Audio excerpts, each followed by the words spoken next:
इसमें हम आपको यहाँ पर रचनात्मक लेखन के विषय में बताएंगे। उससे पहले आपको बता चुके हैं जनसंचार माध्यम के विषय में, और आज हम आपको रचनात्मक लेखन आलेख के विषय में बता रहे हैं कि आलेख गद्य लेखन की एक विधा है। आलेख वैचारिक गद्य रचना को कहते हैं, जिसमें किसी विषय विशेष पर विचारों की श्रृंखलाबद्ध तर्कपूर्ण एवं विश्लेषणात्मक प्रस्तुति की जाती है। आलेख में किसी वस्तु, विचार, घटना अथवा स्थिति की समीक्षा एवं उसका विवेचन किया जाता है। इस प्रकार से हम आपको बता रहे हैं, ध्यान से सुनिए। इसमें हम आपको जनसंचार के माध्यम के अंतर्गत ये सब बता रहे थे। तो यहाँ पर अब आपको बता रहे हैं रचनात्मक लेखन। रचनात्मक लेखन के अंतर्गत आलेख के विषय में आज जानकारी लेंगे। आज पढ़ेंगे कि रचनात्मक लेखन के अंतर्गत हम आलेख के विषय में,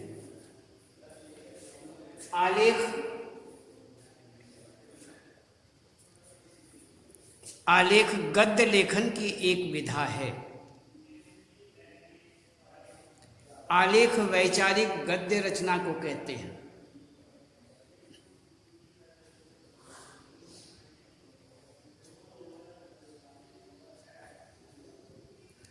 इसमें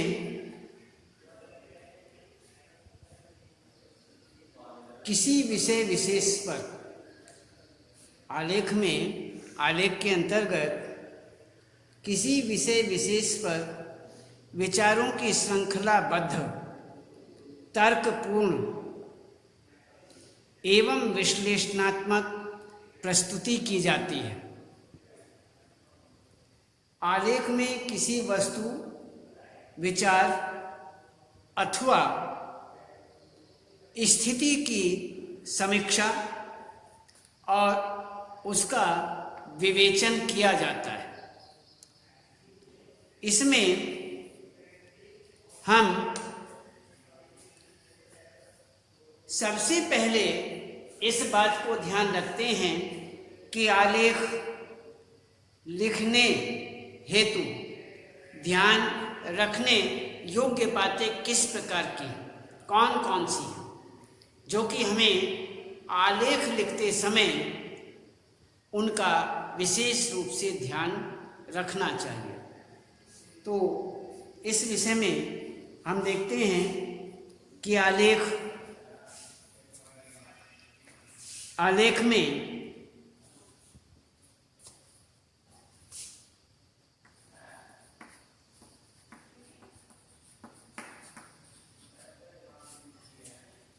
आलेख गद्य लेखन की एक विधा है।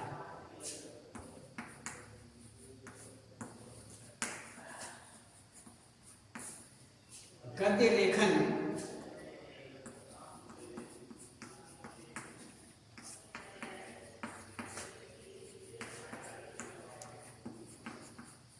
एक विधा है। आलेख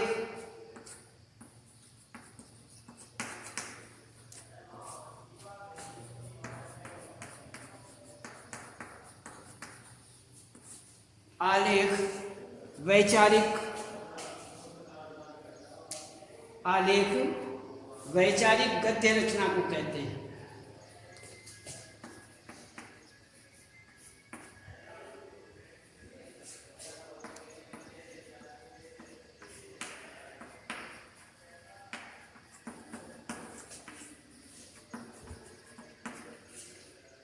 गद्य रचना को कहते हैं जिसमें किसी विषय विशेष पर, जिसमें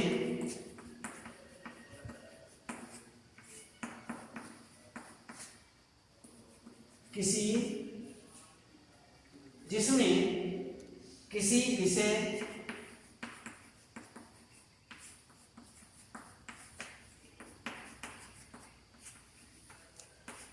विशेष पर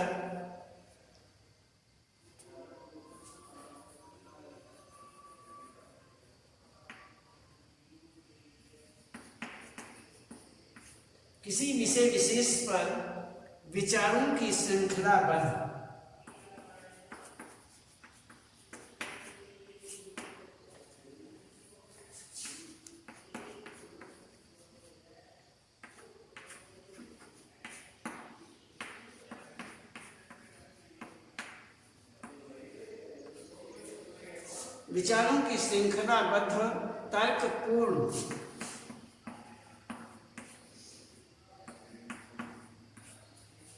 तर्कपूर्ण एवं विश्लेषणात्मक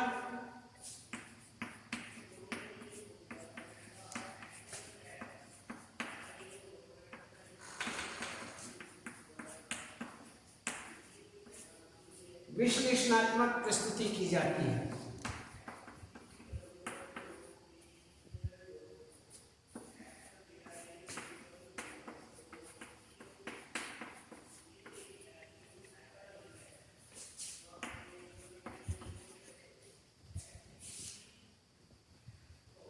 आलेख में किसी वस्तु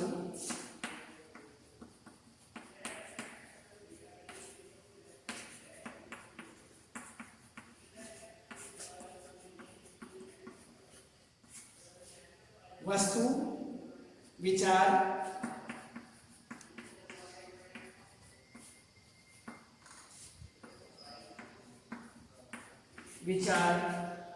घटना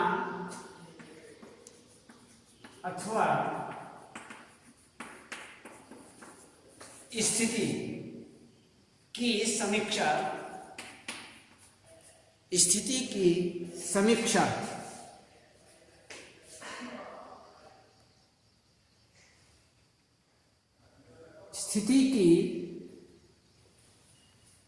समीक्षा एवं उसका विवेचन किया जाता है।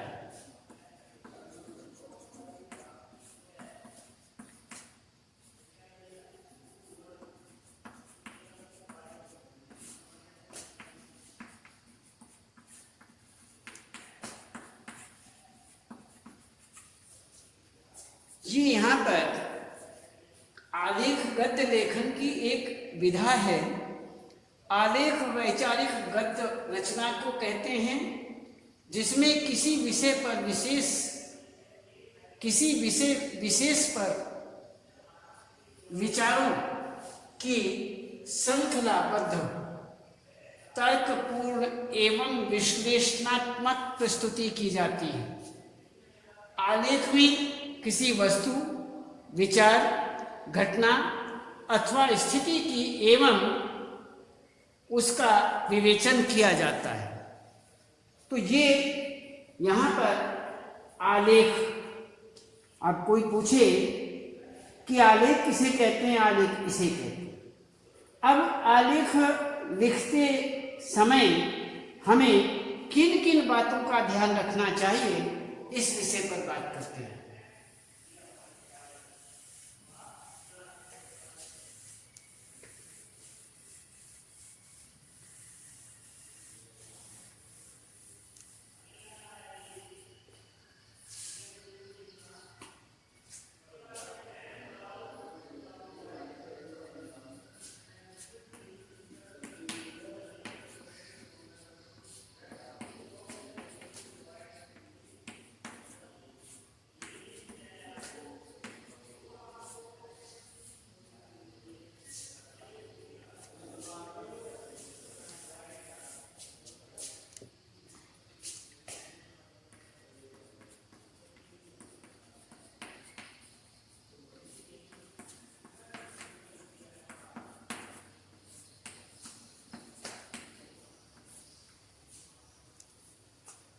लिखते समय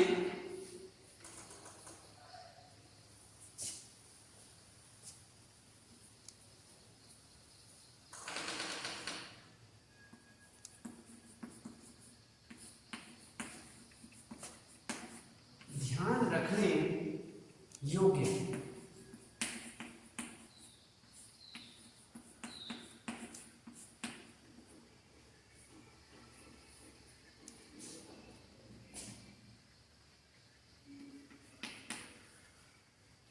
आलेख लिखने वाले व्यक्ति का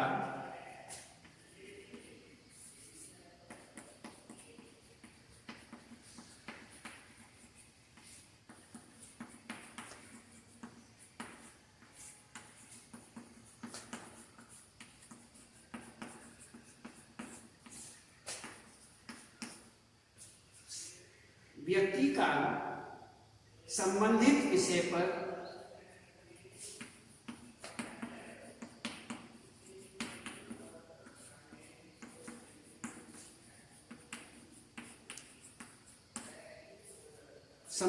विषय पर सम्यक चिंतन होना चाहिए।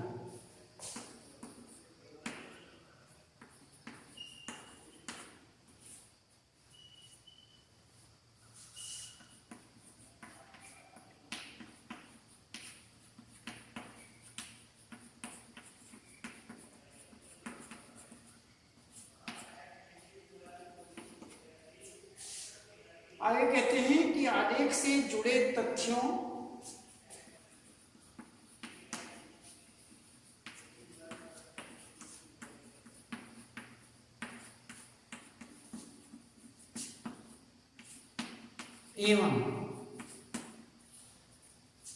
एवं आंकड़ों आदि का उल्लेख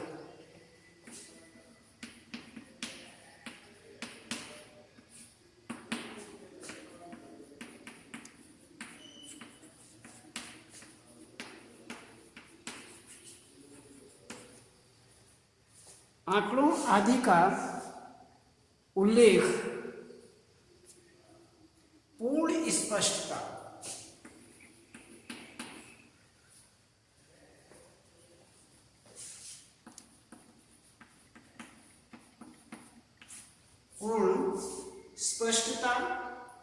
के साथ करना चाहिए।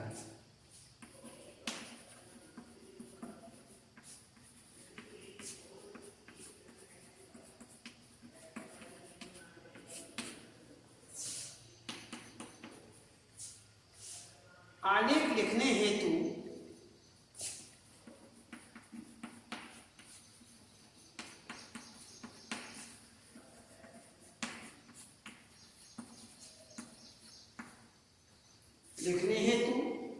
एक वैचारिक एवं तकनीकी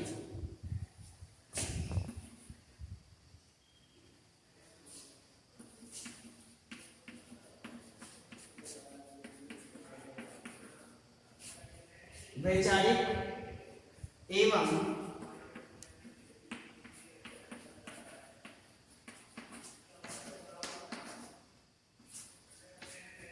तकनीकी कुशलता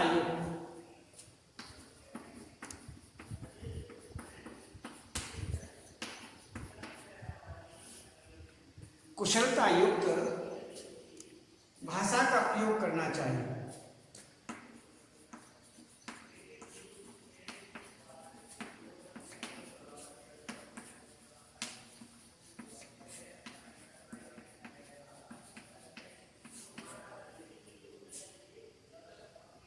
आलेख के प्रस्तुतिकरण में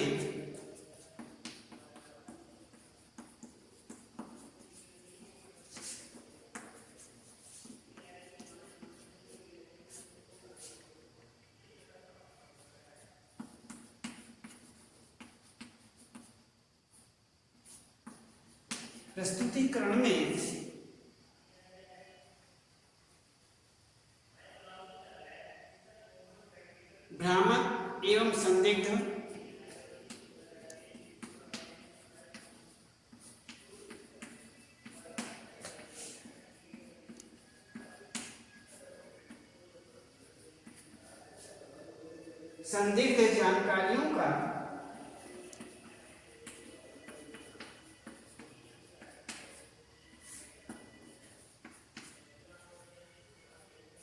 जानकारियों का उल्लेख नहीं करना चाहिए।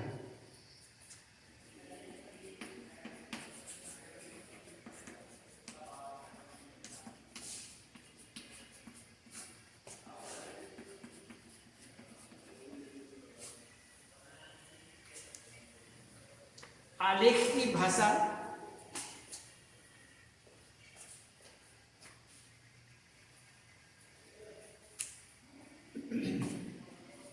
इसमें आलेख लिखते समय ध्यान रखने योग्य बातें। अब हम देखते हैं आलेख लिखने वाले व्यक्ति का संबंधित विषय पर पूरा चिंतन होना चाहिए, सम्यक चिंतन होना चाहिए।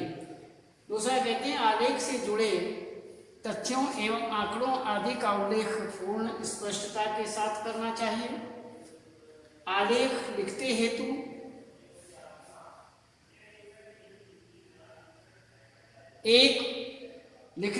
एक वैचारिक एवं तकनीकी कुशलता युक्त भाषा का प्रयोग करना चाहिए। आगे कहते हैं कि आलेख के प्रस्तुतिकरण में भ्रामक एवं संदिग्ध जानकारियों का उल्लेख नहीं करना चाहिए। आगे कहते हैं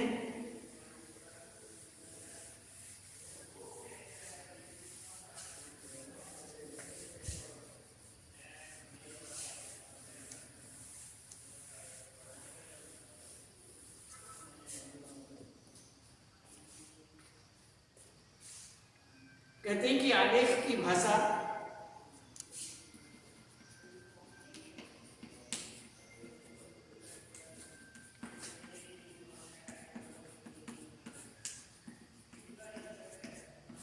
सरल, सहज एवं रोचक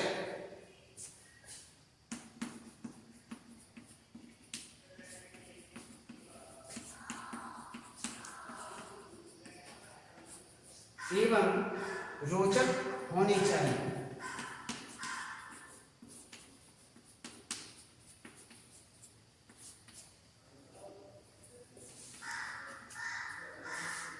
आलेख का आमुख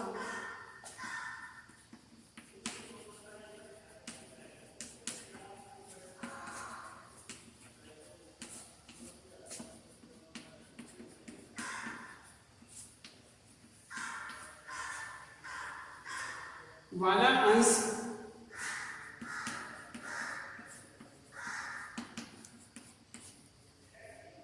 तथा समाप्ति वाला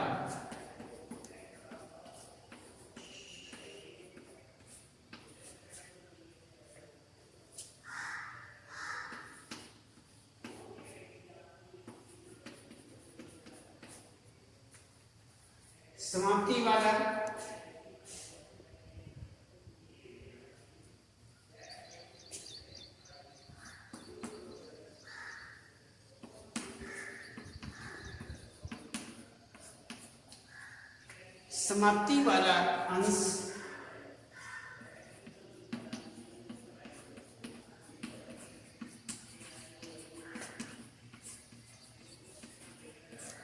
निष्कर्ष परक होना चाहिए।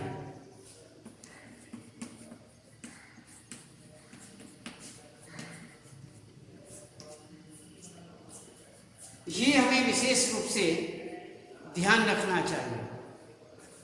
ये हमारा ठीक तरह से होना चाहिए। तो यहाँ पर आपको ये बताया गया कि इस प्रकार से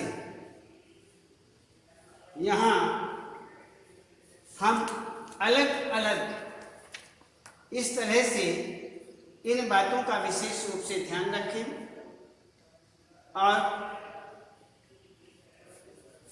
आलेख की भाषा सरल होनी चाहिए, सहज होनी चाहिए और रोचक होनी चाहिए।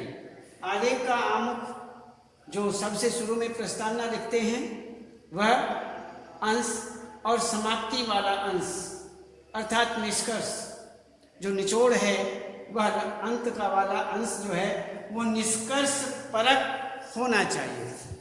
तो इस पर हमें अर्थात विशेष रूप से ध्यान देना चाहिए और इसमें हमें पूर्ण रूप से निचोड़ दे देना चाहिए। तो अब हम आगे देखते हैं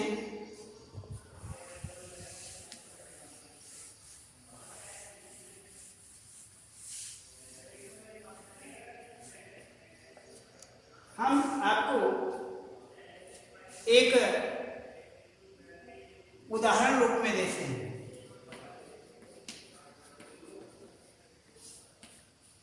उदाहरण ध्यान से देखना।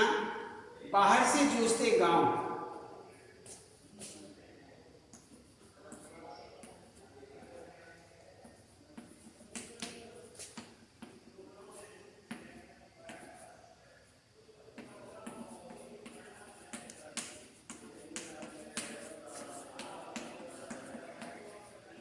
बाहर से जूझते गांव विषय पर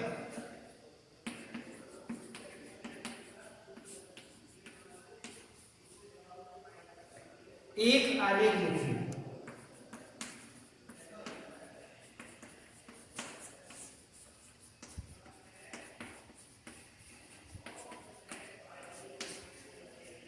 एक आलेख लिखिए।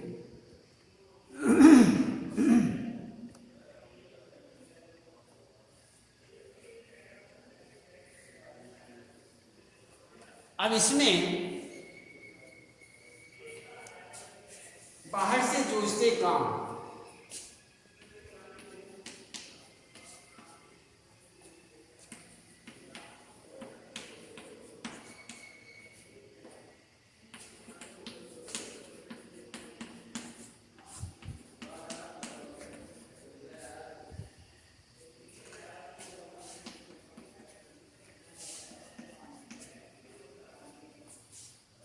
अब बरसात के मौसम में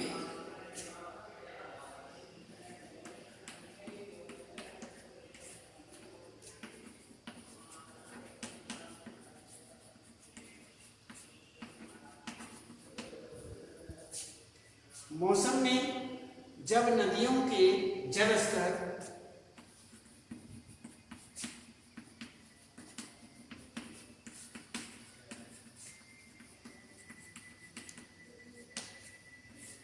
नदियों के जल स्तर में वृद्धि होती है,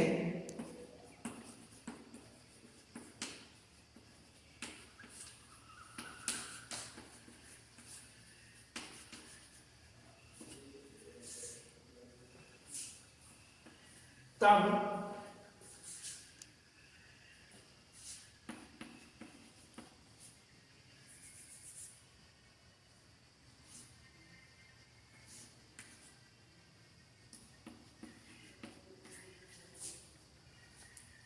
उनका पानी तीव्र वेग के साथ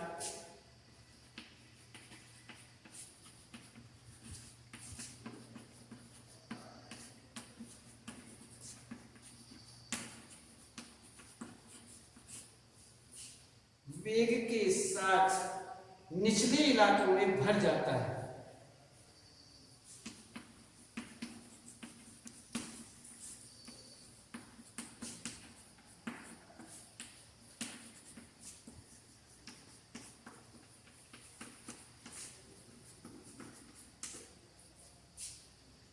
भर जाता है नदियों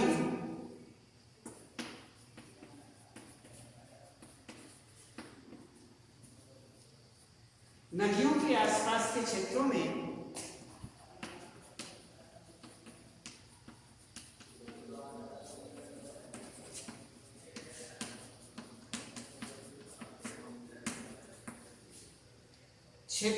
पानी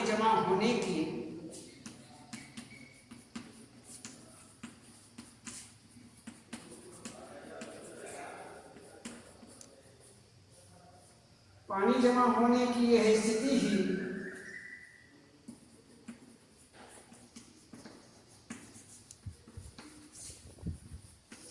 स्थिति ही बाढ़ कहलाती है।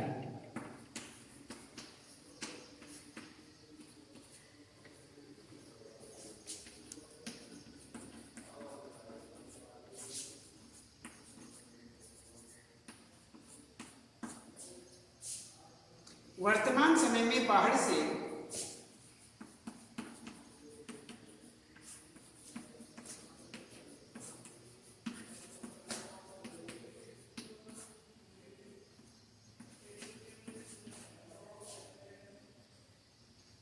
सबसे ज्यादा समस्या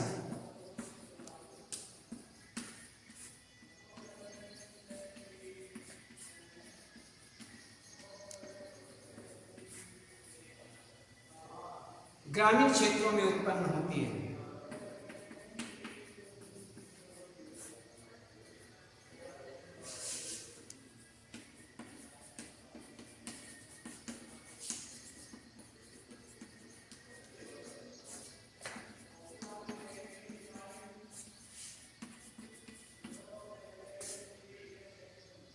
बाहर से चारों ओर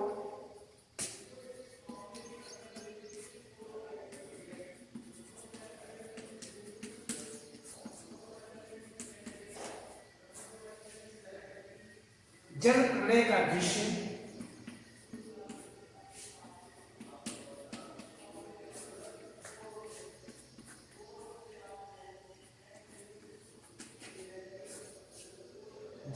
का दृश्य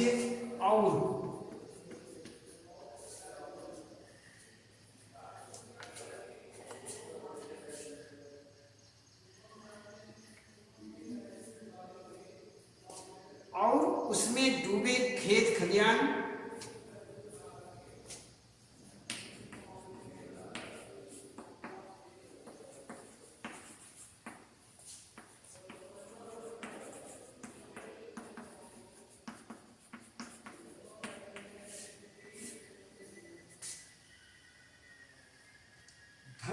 मरे हुए मवेशियों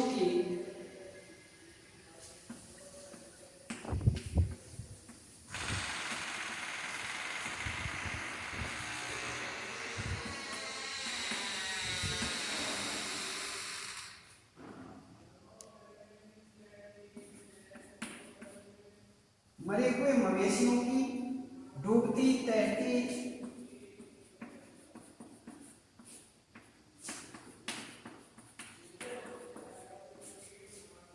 तैरती लाशें आदि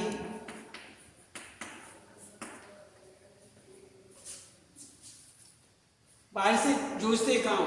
बरसात के मौसम में जब नदियों के जलस्तर में वृद्धि होती है तब उनका पानी तीव्र वेग के साथ निचले इलाकों में भर जाता है। नदियों के आसपास के क्षेत्रों में पानी जमा होने की यह स्थिति ही बाढ़ कहलाती है। वर्तमान समय में बाढ़ से सबसे ज़्यादा समस्या ग्रामीण क्षेत्रों में उत्पन्न होती है।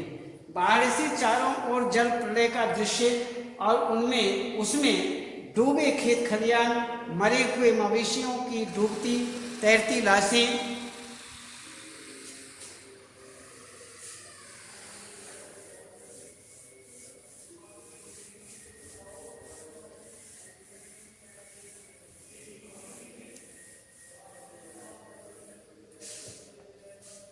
मवेशियों की डूबती तैरती लाशें आदि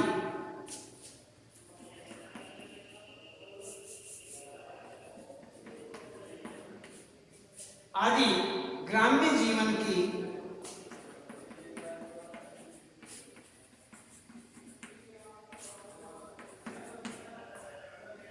त्रासदी का वर्णन करती हैं।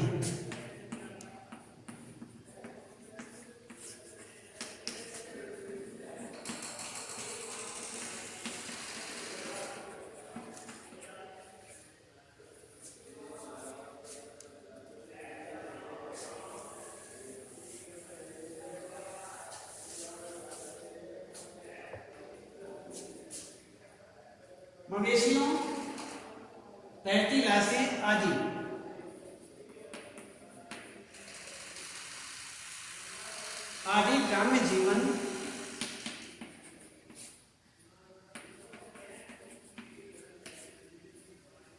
ग्राम्य जीवन की त्रासदी।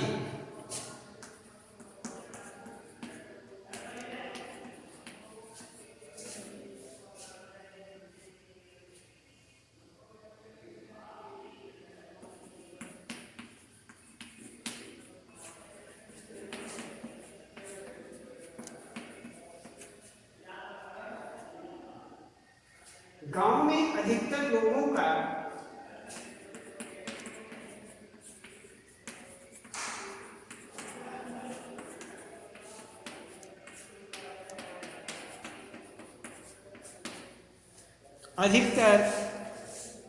का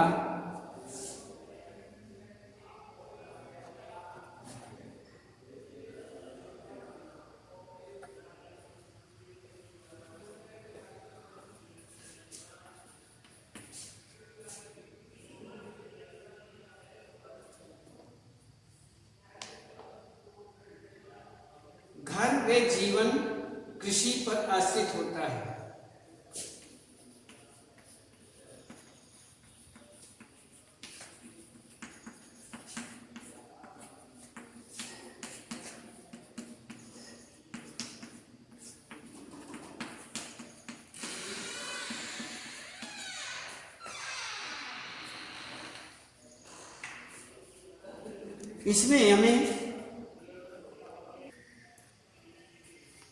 इसमें ये आश्रित होते हैं, परंतु पूरे साल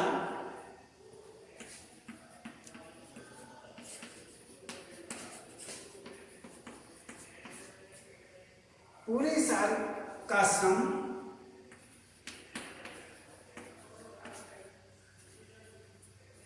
कुछ ही क्षणों में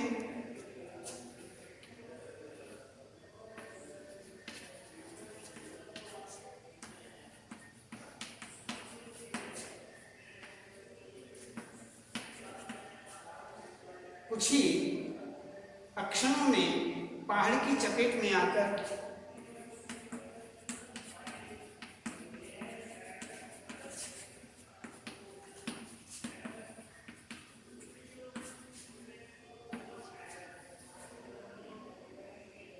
बर्बाद हो जाता है।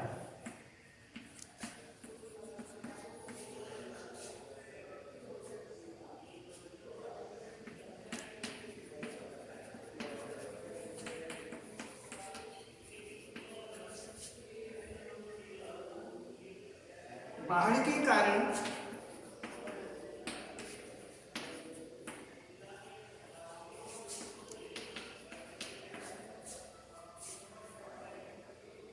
अन्न नहीं मिल पाता।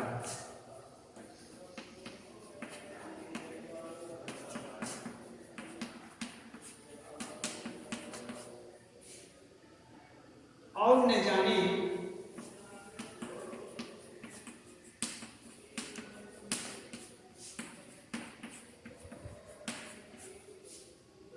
कितने ही लोग अपनी जान तक गंवा बैठते हैं।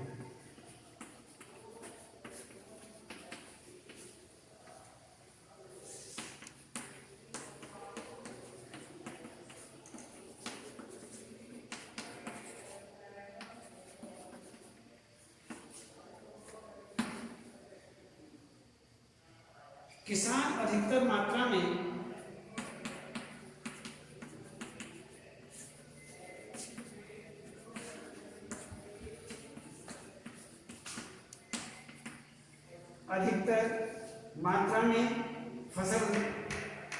किसानों की अधिकतर मात्रा में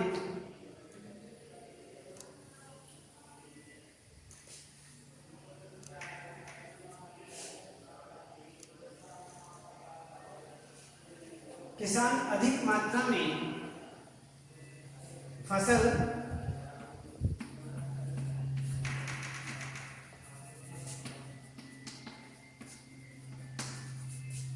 नष्ट हो जाने के कारण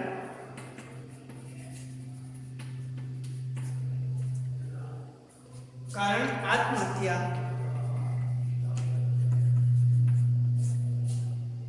कर बैठते हैं।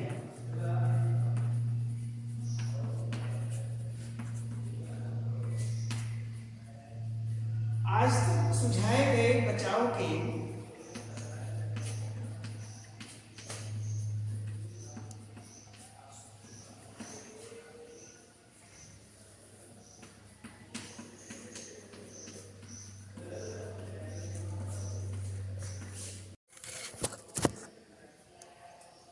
ये आप देख रहे हैं कि आज तक सुझाए गए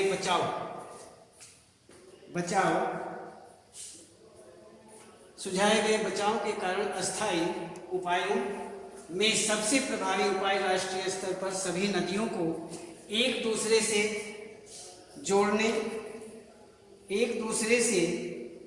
जोड़ने का है। इसमें जिससे अनेक जल स्तर में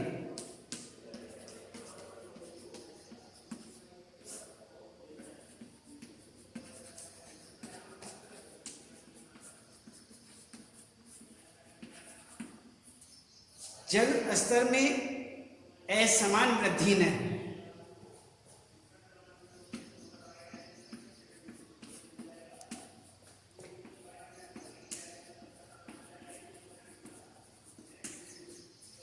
असमान जल वृद्धि न हो, गांव के विकास के लिए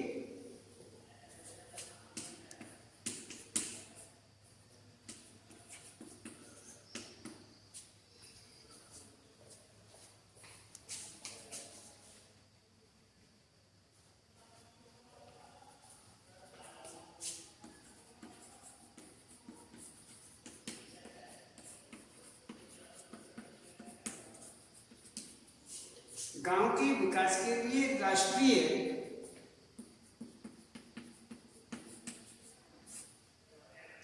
राष्ट्रीय स्तर पर ऐसे समाधान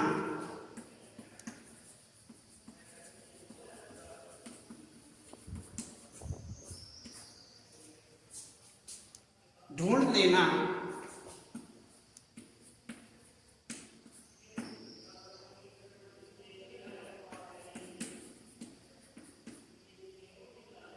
हितकर सिद्ध होगा।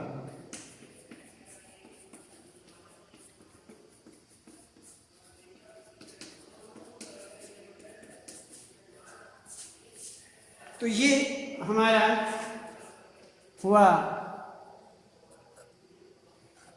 यहाँ पर इस प्रकार से इसे